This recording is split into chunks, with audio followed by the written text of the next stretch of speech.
The time is 4 p.m. on May 15th, 1953. Thank you for listening to WABC. Good afternoon, and here's your news. This just in. Former President Taft eaten by wolves. Audio at 6 p.m. And now time for our regularly scheduled programs.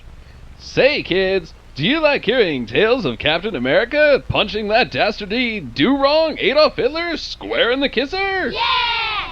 Well, now that the war is over and Captain America has been, spoiler alert, frozen in a block of ice, we've got a new and great show for you. It's called Captain Canada, and he's taking charge of keeping democracy free and accessible for all.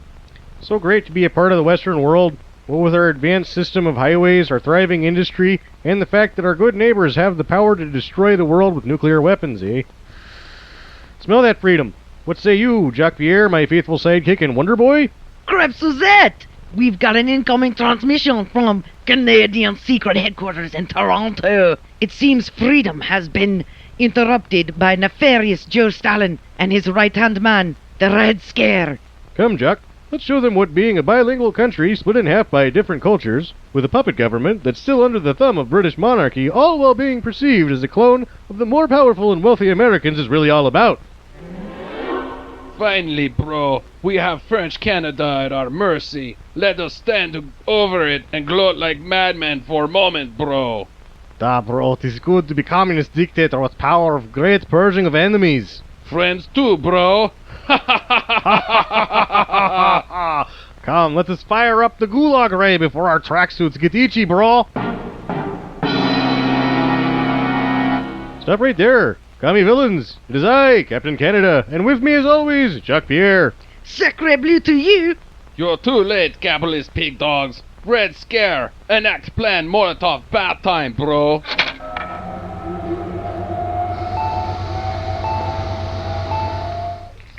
Suit alors!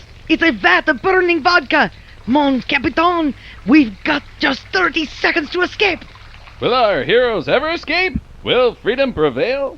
Stay tuned next week and find out. Coming next, what evil lives in the hearts of men? The Shadow knows. I heard Alec Baldwin was a commie. Come on, kids. Let's go be demeaning to your mother, and then find some people from other races to be oppressive to. Yeah! Stinker Madness. Stinker Madness. Stinker Madness. We got the Stinker Madness.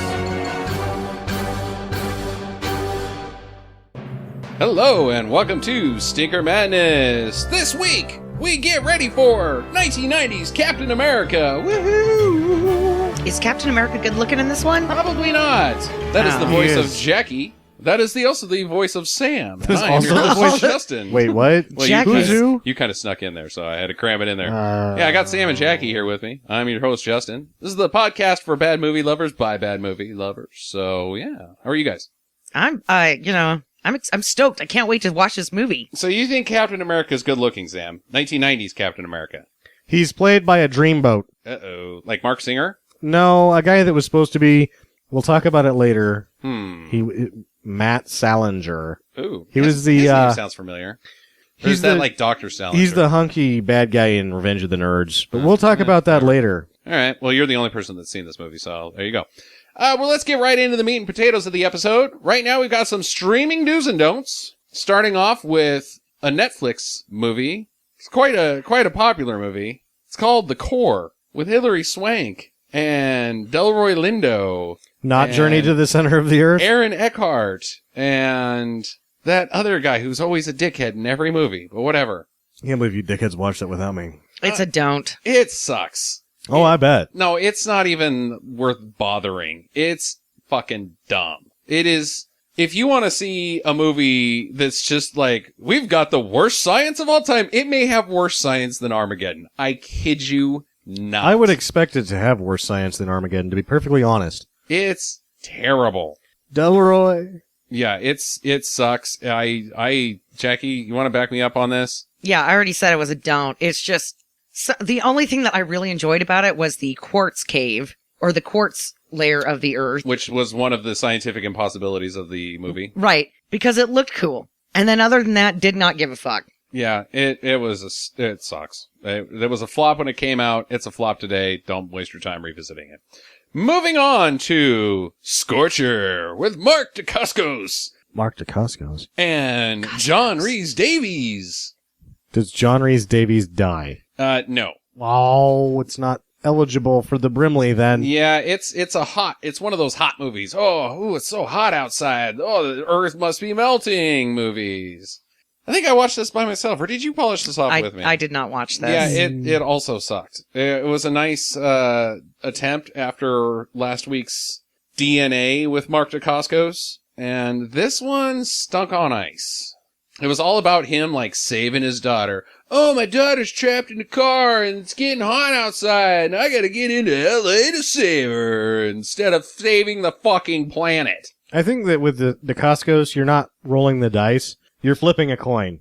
Wait, It's is this either- the army guy one? Mm-hmm. Oh, yeah, I watched this. Short-haired Dacascos. Yes, I watched this movie with you, and no, it's a don't. Yeah, it stunk. Yeah, he doesn't do like varying levels of awesome or varying levels of shit. It's either or whoa. Yeah, it was so bad that I blocked it out. Yeah, I also am struggling to remember, like, most of the plot. I had to relook it up because it was just like, this sucks. Yeah, he was not maternal at all. I was like, dude, just let that kid die. You don't Yeah. even give a shit. No more child payments for you. Do not do Scorcher. Now, another Netflix. Jack's back with James Spader, voice of Ultron, and Richard Picardo. Richard Picardo. Richard Picardo! You know, I liked this one. Was that a question like Richard Picardo? Or was like Richard Picardo's in this movie? Who's Richard Picardo? Oh, you know Richard Picardo. He was Kevin's science teacher in the Wonder Years and the holographic doctor on Star Trek Voyager. Richard Picardo. Richard Picardo. Star Trek Voyager. Yeah. It's not so bad. It's better than Deep Space Nine. No, it's not. Dude, this movie had the worst alibi ever. I swear to God, I just went in and gave her an abortion and then I left. Yeah, it's a Like, movie what? about a guy celebrating the 100th year of Jack the Ripper, and so, like, reenacting Jack the Ripper's crimes. And the last one, Jackie's absolutely right. Like, I didn't kill her. Her neck's slit and blood's everywhere and her tummy's cut open. I just did the bottom half. I just gave her a C-section abortion when she was like, she wasn't even pregnant looking. No, Justin, they did not do the abortion in that manner. Well, then why was her tummy all cut up? Because that is what the last victim had done to her for Jack the Ripper. No, the last victim of Jack the Ripper, as we learned on a podcast called Caustic Soda, plug, she was cut up all over. Like, there was nothing left of this woman. The last victim of actual Jack the Ripper, this woman in this movie had a cut on her tummy and her throat was cut. That is not the same at all. Like, the other one was missing limbs and... Yeah, but they couldn't, I don't know, they were just getting lazy about the effects. He's like, I just gave her an abortion. And she was talking about getting an abortion. And he's talking about getting an abortion and her tummy's cut up. I thought I just made the automatic assumption that he went in through the tummy. He did not do a good abortion He then. did not seem like he knew what he was doing. But either way, yes. A very early James Spader. I thought for sure he was the bad guy. Spoiler alert. I'm not going to tell you whether he's the bad guy or not. But he's pretty much always the bad guy, so you can draw your own conclusions. Huh. I'm going to say don't. I'm going to say do. Really? I liked it. Ooh. I Okay. thought it was a neat 80s movie with a twist on Jack the Ripper that I hadn't seen before, Uh-huh. and I enjoyed it. Like Jack the Ripper in the future? Well, it was more than just Jack the Ripper. There were some plot twists in it for Yeah. sure that I didn't see coming. But you don't like a twist on Jason in space. I hate space movies. What if Jack Jack the the Ripper- Ripper in Fucking hate him. space? Starring Jack the Ripper in space. That's That's going to be we gay, just and saw no, that. I'm not going to watch It's that. called Avengers 2: Age of Ultron with the What? voice of James Spader. He wasn't Jack the Ripper. Well, he might have well been. It's James Spader. No. Huh. Okay, fine. Yeah, I thought it was just a blah movie. Like, it wasn't bad enough and it wasn't good enough. was I just liked it. This is a decent 80s thriller, but not my thing. So there you go. If you like a forgotten 80s thriller, Jackie says yes. Last but not least, on YouTube, Abraxas, Guardian of the Universe. I own Abraxas, Yes, Guardian of the yes, you Universe, do. on a discontinued and rare DVD. Uh-huh. I was very, very excited when someone didn't know what they had, and I was able to pick up a copy of Abraxas for $6. When on Amazon at the time, it was going for about $30. Ooh. Our friend of the show, Roman, and I excitedly went back to his house and then sat through an hour and 40 minutes of Abraxas, Guardian of the Universe.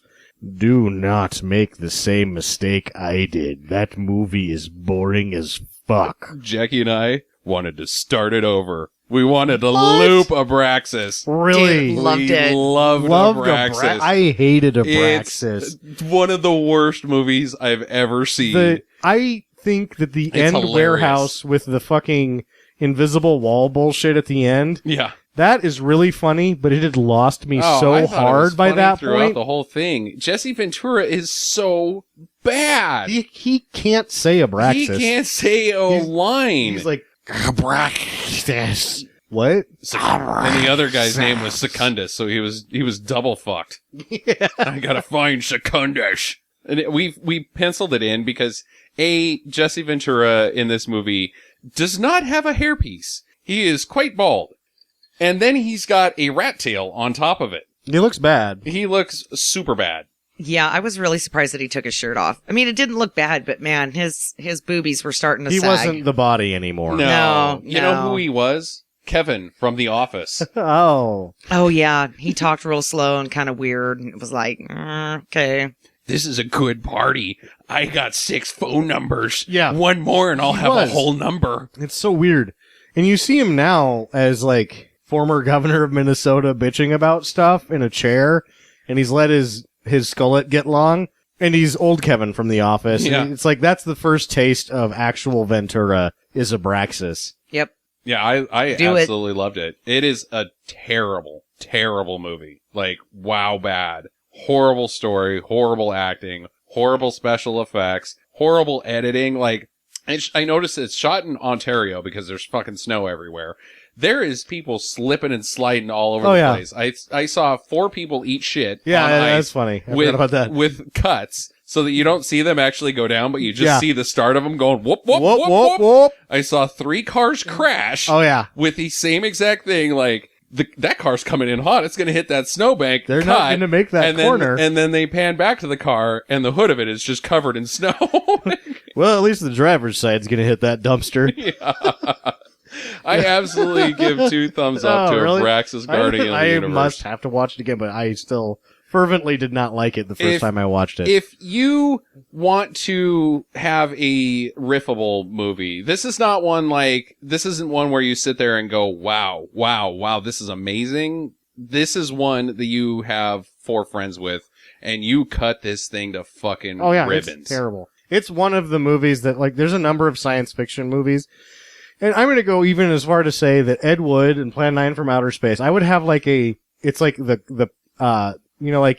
like the alcohol classes or whatever, like the driver's safety courses that you have to take if you get too many speeding tickets. If you fuck up science fiction this bad, you have to go to a court-ordered, mandated weekend workshop on what you did wrong. Yeah.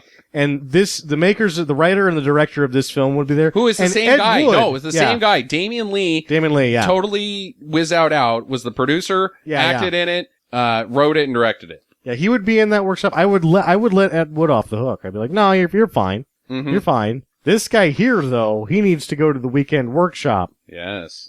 A little fun fact about Abraxas. with Werner Herzog. Abraxas Guardian of the Universe. Arnold was originally slated to play Abraxas. He decided the script sucked, and he instead went on to do Terminator 2. Good call. Good choice. Yeah.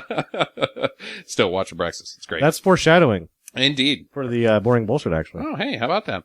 Moving on to another episode of Good Neighbor, Bad Neighbor, everybody's favorite game show. If you don't know the rules, there's some celebrities. Well, actually, they're not celebrities. These are all characters from bad movies that you'll be familiar with. And we have to decide if they're good neighbors or bad neighbors, irrelevant of whether we like these people or not. Number 1, starting with Jackie's favorite bad movie, Teen Witch. Good neighbor, bad neighbor, Jackie. The movie Teen Witch? No, the teen witch. Her. Oh. The redhead. She's 16. Robin Lively. So she's a bad neighbor. Future No, let's go with 16-year-old Teen No. Witch. Yeah, I'm good any with that. teenager is a bad neighbor. Bad neighbor. She's a teenage girl. She's probably out there strutting her shit in her bikini, like, look at me. Ugh. Yeah. Having sex with 28-year-old dudes in the car in front of your house so her parents can't see, even though they can. Yeah, because she thinks that the bush in front of your house is blocking their view. And that they don't remember that he drives a silver Citation.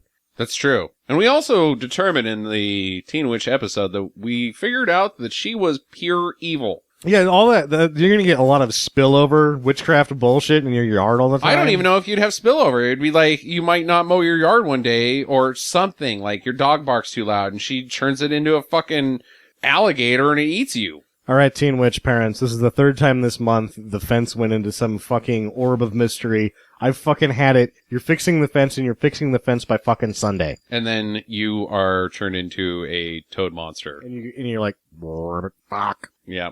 Don't fuck with Teen Witch. We have an accord. Teen Witch, bad neighbor. Mm-hmm. Bad neighbor. Next, Condorman. Oh, man. This could be a good neighbor scenario if he let you borrow his toys. So, conditionally speaking, the comic author of Condorman, the fake comic before he becomes actual Condorman, great neighbor, good fun guy to hang out with. Sure. Only seem he's happy because he's doing what he loves. Gonna be a good guy to hang out with. Yeah. After he becomes a super spy, I don't know. I don't know. If he's Just because the Ruskies are looking for him? If they come in, if he's bad at it, he's a bad neighbor. If he's good at it, then you wouldn't know, and he'd still be a good neighbor. Okay. And seeing Condorman, he has some hiccups, but he gets the job done. I'm going to go with good neighbor. Yeah, I think I'm sticking with good neighbor, too. That's a good argument. Shaggy? Yeah, good neighbor, dude, especially if he lets you borrow some shit.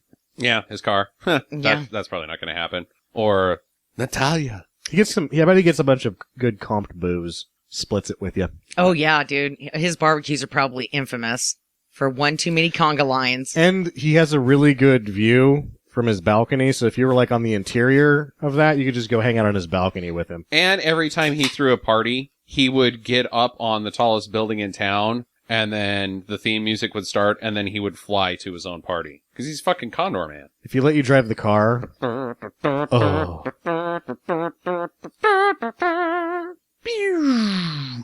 Great movie. Last but not least, the Teenage Mutant Ninja Turtles. Not new Teenage Mutant Ninja Turtle, Raymond Chow Teenage Mutant Ninja Turtles. Bad neighbors, they're teenagers again. Again, yeah, that's Again, a real they're teenagers. puncher. Now, here's the problem. If you're neighbors with them, you live in the sewer, so your expectations are really low. And as far as the sewer goes, they've got all the cool shit. So if you're living in the sewer, those are the best fucking neighbors you could ever have. You've got Mr. Hanky the Christmas Pooh and the Teenage Mutant Ninja Turtles to choose from. And Florida's alligators. Yeah, Florida's alligators. Touche, Sam. Jackie? Or Bane from the Batman Dark Knight. Yeah. Or the second Dark Knight. Oh, also the bad guys from Cobra. They're just down there banging their shovels together. Best neighbor possible. Making Best noise. neighbor possible. Yeah, I'm going to have to agree with that. All right. Plus, they might invite you over for a slice of pizza. And you can play with Donatello's shit. He's got all sorts of awesome shit. And provided you didn't hit the wrong button and electrocute yourself, brainwash, go to a different dimension, you'd be okay. But what if Shredder shows up? You just go back to your side of the sewer. It's about the same as when the alligators take your child. Excellent. All right. Good neighbors for the Teenage Mutant Ninja Turtles. That is your episode of Good Neighbor, Bad Neighbor. Sam, tell us about 1990's Captain America. Captain America in 1990 was made in 1990. It was not released in 1990. Really? Okay. Directed by one Albert Pyun, and an update, there is still no word on the remastering project of Radioactive Dreams. It's getting to the point that a VHS copy of the film is now on the very lowest end. $89 was the cheapest screwed up VHS copy of Radioactive Dreams I could find. Damn. I just have to keep everyone abreast of that situation. Mm-hmm. This is not... Now, this, also an Albert Pyun film, this is not regarded as Albert's finest hour. We'll learn a little bit more about that later. It can't be as bad as that shit that we watched with Natasha Henstridge, though. That was really bad. Oh, God, what was that called? Like Fear Something. Gas or something dumb like that. It also had, who was the butt guy? There was a butt guy. Was it Dudikoff? Dudikoff wasn't in there, was I think Dudikoff was in that. Oh, okay. I don't know if he was or not. It was shit. Yeah, it's one of those butt guys. Beyond Matt Salinger, the guy that you may or may not recognize from Revenge of the Nerds, the film stars Hollywood mainstays Ronnie Cox and Ned Beatty. Ronnie Cox. I don't know Ronnie Cox. He's the evil senator in every fucking movie. I believe he's even... I'm going to take you to the bank, Senator Trent. The blood bank. He might not be Senator Trent. I think he's Senator Okay, Trent. all right. Everybody knows who Ned Beatty is. Blood bank. Great line. I didn't do it right. I have to do it again. I'm going to take you to the bank, Senator Trent. The blood bank. That's so stupid. The blood bank. Oh my God, just stop. Do it once, Jackie. The blood bank. The first big screen production of Captain America has a long and tumultuous production history. The film rights were originally purchased by the Cannon Group. This is not a Cannon film. I thought it was. No, it was originally purchased by the Cannon Group founders Menahem Golan and Yoram Globus in 1984. Initially, director Michael Winner was attached to direct. James Silke writes the script. Later, in 1986, Winner took over the writing chores alongside Stan Lee and Lawrence Block. By 1987, Winner was off the project, and actor-director John Stockwell from Radioactive Dreams came on board with a script by Stephen Tolkien. Golan left Cannon in 1989. As part of a severance package, he was given control of 21st Century Film Corporation and allowed to carry over the film rights to the Captain America character. Director Albert Pyun, who had previously worked at Cannon, was brought on board and worked with Tolkien script that originally started at Cannon. Principal photography was started in 1989 and completed in 1990. The film was intended for the release of summer 1990 to coincide with the 50th anniversary of Captain America. Several release dates were announced between fall of 1990 and winter of 1991, but the film went unreleased for 2 years before debuting direct-to-video and on cable television in the summer of 1992. Whoa. So this wasn't even a box office It was movie. given a limited theatrical release internationally, so that's really funny. It's like the big screen debut of Captain America wasn't even on the big screen. Yeah, no shit. That's ridiculous. It was recently, 2013, they screened it at Comic-Con, and it has just received its debut on Cinemax Asia. Ooh. Asia, Cinemax. Maybe they put in some boobs, I don't know. If it's like Cinemax here, they needed to doctor it up a little bit. Some guy juggling cats in the background while Boob stands in front of the screen. Yeah. Val Kilmer declined the lead. Huh. That would have been interesting. He instead did The Doors. Yeah. All right. Then went on to do Batman Forever and killed his the career. The Doors is a good choice when considering, Yeah, but sure. Oliver Stone, Albert Pyun. Oliver Stone, Albert Pyun. I like Albert Pyun more, but probably a better career choice. Yeah. They considered getting 2 different actors for the role of Captain America, one for the role of the weak pre-superhero Steve Rogers, and another for the superhero Captain America, but decided to get an actor that could play both roles instead. 25 years before it was logistically possible to do that.